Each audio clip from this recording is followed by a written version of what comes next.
자, 집중. 안녕하세요. 바로 본론부터 들어갈게요. 여기 올 때 운전해서 오신 분. 다시 질문할게요. 운전면허 있는 분 많이 계시네요. 자동차 운전석에 한 번도 들어가 본 적이 없는 사람이 있어요. 그 사람한테는 뭐가 가장 중요하죠?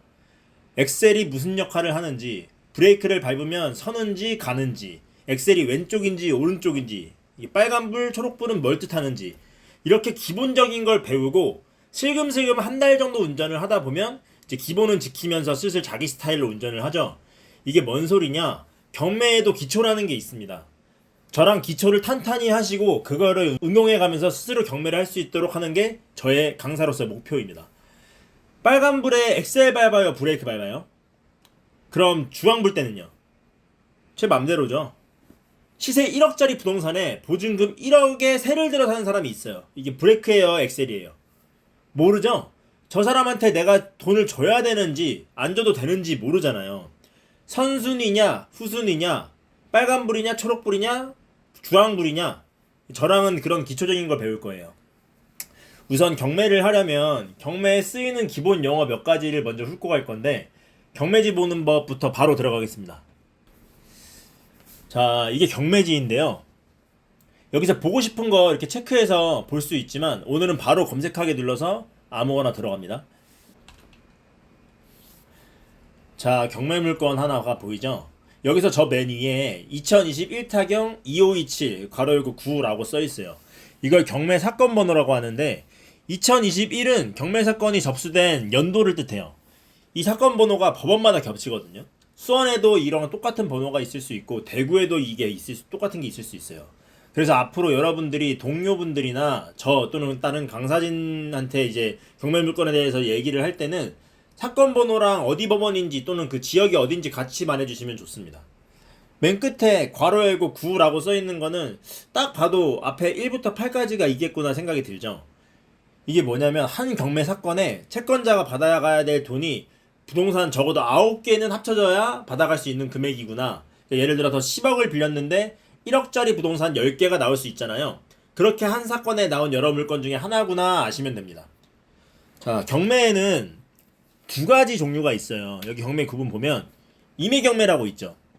임의경매는 애초에 돈을 빌려줄 때 너 이 돈 혹시 안 갚게 되면 너가 가지고 있는 땅이나 건물 팔아서 돈 받아가겠다 라고 둘이 이미 합의를 한 상태로 그걸 부동산 등기에 적어놓고 돈을 빌려주는 거거든요.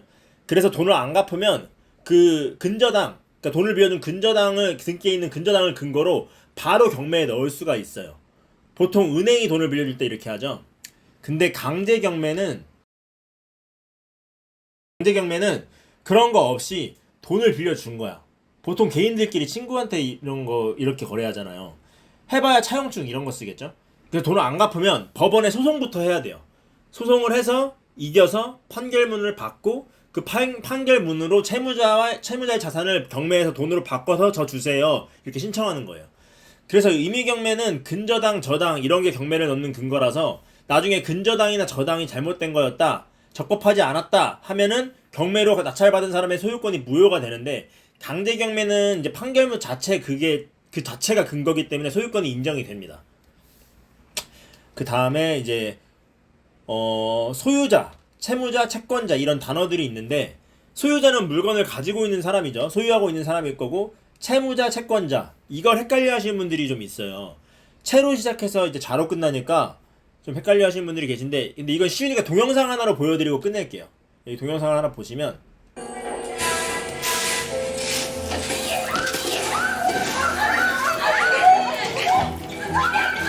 지금 머리를 잡고 있는 사람이 채권자라고 써있죠. 열쇠를 뜯고 있는 사람이 채무자고, 머리채를 잡혀도 무라 못하는 사람 언니 채무자. 들어가.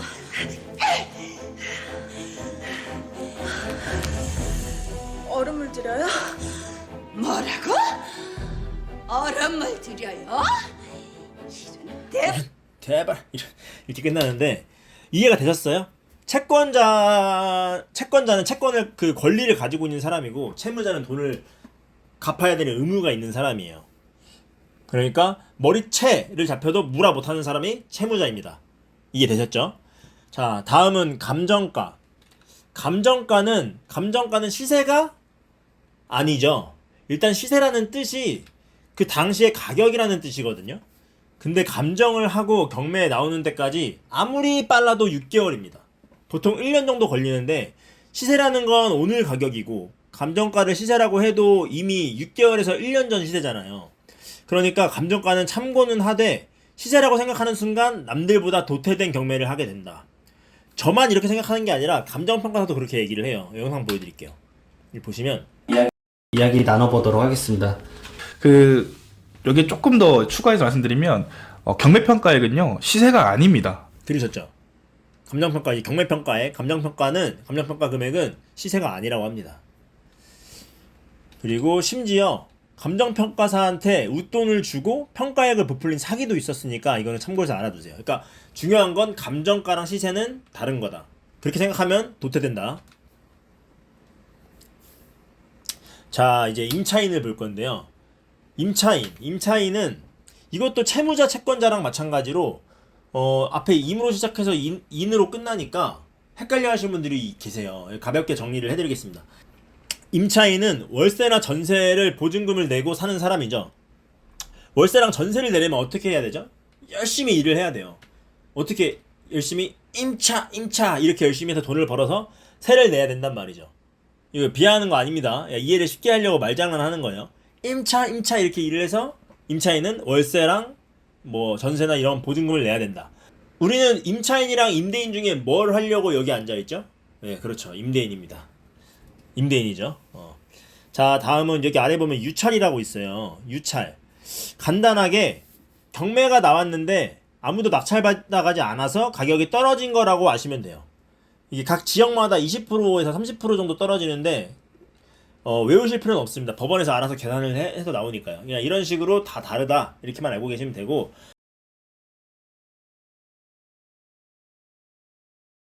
자, 그럼 일단 기초적인 용어는 여기서 대략적으로 끝났습니다. 일단 그러면 방금 배운 것들을 정리할 겸 제가 문제를 낼 건데요. 자, 임차인, 임대인, 채무자, 채권자, 강제경매, 임의경매 이렇게 총 6가지 이거를 이제 빈칸 두고 제가 설명을 하면서 복습을 한 번 더 할 겁니다. 이렇게 하고 넘어가고, 자, 이제부터는 등기를 보면서 권리 분석에 대한 기초 지식을 쌓아가 볼 건데요. 권리 분석의 기초가 되는 말소기준 권리의 종류와 그 찾는 방법, 그리고 이제 임차인의 전입, 확정, 배당, 소액 임차인 이런 거를 말씀을 드릴 거예요. 그리고 시간이 남으면 이제 물건과 채권의 성격에 대해서도 말씀을 드릴 겁니다. 말소기준 권리. 경매로 부동산을 취득할 때 내가 인수해야 되는 권리나 금액이 있는지 없는지를 봐야겠죠. 이게 빨간불인지 초록불인지 노란불인지 알아야 되잖아요. 1억짜리 부동산인데 1억짜리 인수해야 될 권리가 있으면 나는 영원의 낙찰 받아도 1억을 줘야 되는 사람이죠. 그럼 빨간불이에요. 경매에서는 그럴 거면 일반 매매하죠. 1억짜리 부동산인데 권리 분석을 해보니 인수할 권리가 없어. 근데 8천만 원에 낙찰 받을 수 있어. 그럼 초록불이죠. 2천만 원 버는 거잖아요. 그죠? 자, 1억짜리 부동산인데 똑같이 권리 문제는 없는데 9,500에 받을 수 있어. 그럼 애매하죠. 주황불이야. 근데 거기에 지하철역이 생기는 걸 나만 알고 있어. 그러면은 그래서 좀 있으면 1억 5천이 될 거야. 그러면 남들한테는 주황불이지만 나한테는 초록불이죠. 이런 미래 가치를 분석하는 건 이제 물건 분석 때 배우겠지만 어쨌든 그런 권리 분석이랑 물건 분석을 할 줄 알아야 돈을 번다. 그게 중요한 겁니다. 자, 이제 그럼 권리 분석의 기준이 되는 말소기준 권리부터 알아볼 건데요. 기본적으로 이 말소기준 권리보다 날짜가 빠르냐 느리냐로 권리를 분석합니다. 말소기준 권리보다 빠르면 선순위라고 하고 느리면 후순위라고 해요. 우리가 집중해야 할 거는 선순위입니다. 말소기준 권리는 보시면 근저당, 저당, 가압류, 압류, 담보가 등기, 강제경매 개시 결정 등기, 어쩌다 전세권 이렇게 7가지가 있는데 맞나요? 하나, 둘, 셋, 넷, 다, 일곱 이렇게 7가지가 있는데 일단 경매가 나오는 85%에서 90%는 말소기준 권리가 다 근저당입니다. 나머지 저당, 가압류, 압류, 담보가 등기, 강제경매 개시 결정 등기, 전세권 이런 거는 10%를 나눠서 나와요. 그래서 이 나머지 10%는 오늘 핵심적인 내용들 다 말씀드리고 뒤에 가서 시간이 남을 때 물건이랑 채권 얘기하면서 같이 설명을 드리겠습니다. 자, 그럼 근저당 설명을 드릴게요. 왜 90%가 근저당이냐? 이게 저 권리들 중에 채권자한테 가장 유리하고 좋아요. 이게 돈도 다른 애들 중에 제일 확실히 받을 수 있고, 저당은 근저당에서 근을 빼고 저당, 그 저당은 딱 빌린 돈만 등기에 올라가는데, 근저당은 이자까지 해가지고 120%, 130%까지 잡을 수 있어요. 돈을 빌려준 금액에. 그럼 채권자 입장에서 돈 빌려주면서 뭘로 잡겠어요? 당연히 근저당이죠. 그러니까 근저당이 많은 거예요. 자, 이 경매 물건에서 말소기준 권리가 뭔지 볼까요? 우리 아까 봤던 등기에 보면 여기 보이시죠? 여기에 소유 근저당이 있죠. 이렇게 소유권 다음에 근저당이 있죠. 이게 말소기준 권리예요. 아까 그 말소기준 권리 7가지 중에 가장 빠른 게 가장 빠른 게 말소기준 권리인데, 근저당이 가장 빠르죠. 날짜가 언제예요? 2016년 12월 30일이에요. 이제 이걸 기준으로 권리 분석을 하는 건데, 이거보다 날짜가 빠르면 유심히 봐야 된다는 거예요. 그게 선순위죠. 느리면 괜찮아, 관계없어. 자, 위에 임차인 현황이 있죠. 이 임차인은 자기 권리를 지키기 위해 해야 되는 게 3가지가 있는데, 그게 뭐냐면 전입, 확정, 배당이에요. 전입, 확정, 배당에 각각 날짜가 있죠. 이 전입, 확정, 배당이 뭔지 설명 들어갑니다. 의미는 중요하지 않아요. 이게 낙찰자 입장에서만 바라볼게요. 전입, 인수를 하는지 안 하는지에 대한 기준. 이게 전입, 확정, 배당 중에 제일 중요해요. 말소기준 권리보다 빨라야 인수할까요? 늦어야 인수할까요?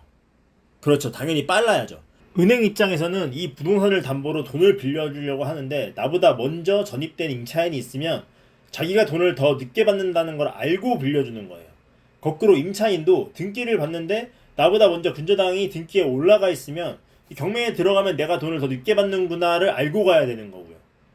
전입 날짜라는 게 빠르고 느리냐는 경매에 있어서 정말 중요한 겁니다. 말소기준 권리보다 빠르면, 날짜가 빠르면 선순위예요. 그럼 우리가 이 사람의 돈을 물어줘야 되는 상황이 생겨요. 후순위면 관계없다. 그렇게만 알고 계시면 되고, 자, 확정인데 그 확정보다 배당을 먼저 말씀해 드릴게요. 배당은 배당 신청을 필수적으로 해야 법원에서 배당이 나갑니다. 제가 지금 뭐라고 했죠? 법원에서 배당이 나간다고 했죠. 제가 돈을 주는 게 아니라 법원에서 내가 낙찰받은 돈을 내면 이미 내가 낸 돈으로 배당을 해주는 거야. 내가 따로 주는 게 아니라.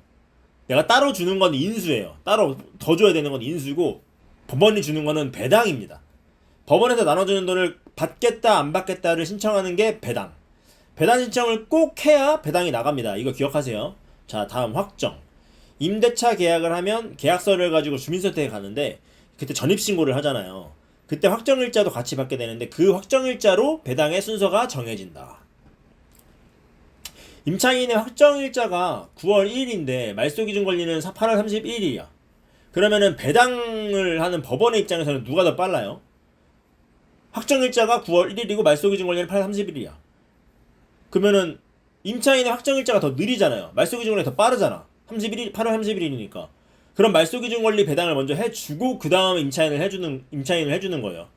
근데 만약에 전입은 더 빨리 해서 선순위야. 그럼 나머지 못 받은 돈은 우리가 줘야 되는 상황이 생기는 거죠.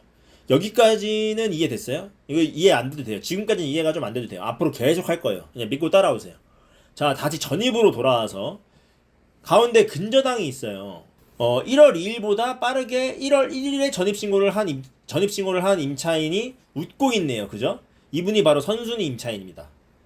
그럼 그 다음 반대편에 1월 3일에 전입신고를 한 사람은요? 1월 2일보다 느리죠. 후순위. 울고 불고 난리가 났습니다. 왜냐? 보증금을 못 받을 수도 있거든요.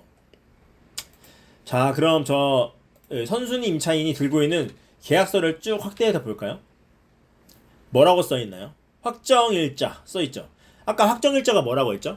배당을 받아가는 순서를 정하는 요소라고 했죠. 배당은 누가 해준다고요? 법원에서. 내가 낙찰대금을 주면 그 돈으로 배당을 해줘요. 제가 따로 주는 게 아닙니다. 법원이 나눠주는 거예요. 자, 그럼 이제 실제 경매지에서 권리 분석을 해볼까요?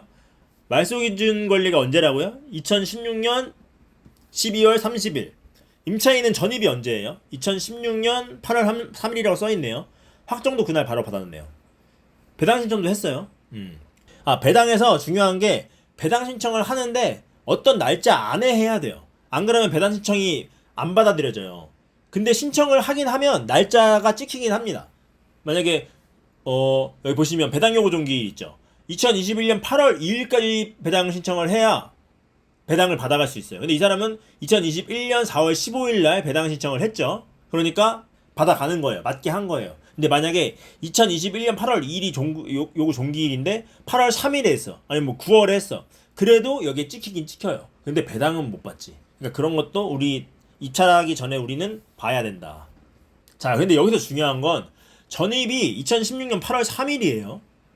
근데 근저당 말소기준 권리는 2016년 12월 30일이에요. 누가 더 빨라요? 임차인의 전입이 더 빠르죠. 그럼 이 사람은 뭐죠? 선순위 임차인이 되는 거잖아요. 선순위 임차인이면 이 사람이 보증금이 2억 2,500인데 못 받는 금액이 생기면 어떻게 될까요? 경매가 만약에 2억에 낙찰됐어. 그러면 이 사람이 2억을 받고 2,500을 못 받았죠. 그러면 그 2,500을 우리가 인수해야 됩니다. 즉 우리가 따로 돈을 더 줘야 돼요. 그만큼 2,500을 줘야 돼요. 이걸 인수라고 하는 거예요. 일단 여기까지 이해되셨죠? 좋아요. 그러면 일단 전입, 확정, 배당, 선순위, 후순위는 여기까지만 일단 하고 뒤에 다시 경매지를 보면서 더 자세하게 설명을 할게요. 자, 그럼 경매지를 다시 보면 여기 근저당이 있는데 이게 보통 은행이거든요. 근데 여기에는 사람으로 돼 있네요. 그죠? 신경이외 5명, 금액은 5억 2,500 이렇게 써 있어요. 그리고 밑에 쭉 내려보면 강제경매가 있고 임의경매가 있어요. 강제경매는 제가 뭐라 그랬죠? 돈을 줬는데 안 돌려준다는 소송을 해서 그 승소를 하고 판결문을 받아서 그걸로 신청을 해야 이루어지는 경매라고 했죠. 임의경매는 내가 돈을 빌려주는데 안 갚으면 이 물건을 내가 가져가는 걸 서로 합의하에 등기에 적어놨으니까 법원에 판결문 같은 거 필요 없이 등기에 적힌 걸로 바로 경매를 넣는 거예요.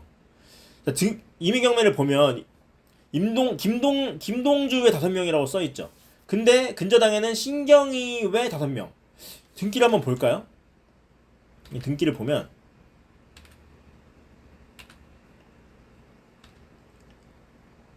봐봐요. 6번 근저당 이전 써있죠. 6번 근저당 볼게요. 6번 근저당 설정. 채무자. 머리채를 잡혀도 무라 못하는 돈을 갚아야 되는 의무가 있는 황두석이라는 사람이 채무자고 근저당권자가 김동일이에요. 근데 이게 빨간 줄로 가 있다는 건 말소가 됐다는 거거든요. 왜냐? 근저당이 김동일 씨한테 있던 근저당이 이전됐거든요. 신경이라는 분한테 상속이 됐네요. 보니까 상속. 그러면은 신경이라는 이름이 아까 나왔죠. 근저당권자에 신경이 외 5명 있었잖아요. 신경이 외 김인숙, 김혜숙, 김진숙, 김동지, 김동주 이렇게 5명이 있네요. 그죠? 요 강제경매는 아까 전에 이명성이라는 분이었는데 이분은 여기 이름이 없잖아요. 그러니까 법원에서 판결문을 받고 경매를 넣은 거겠죠. 자, 그럼 복습을 해볼게요. 말소기준 권리 7가지 위주를 배웠는데 그 중에 2가지 기억나시는 거 말씀해 볼까요? 근저당, 그리고 근을 빼면 저당, 근저당, 저당. 근저당이 90%라고 말씀드렸죠. 근데 거기서 근자만 빼면 저당이잖아요.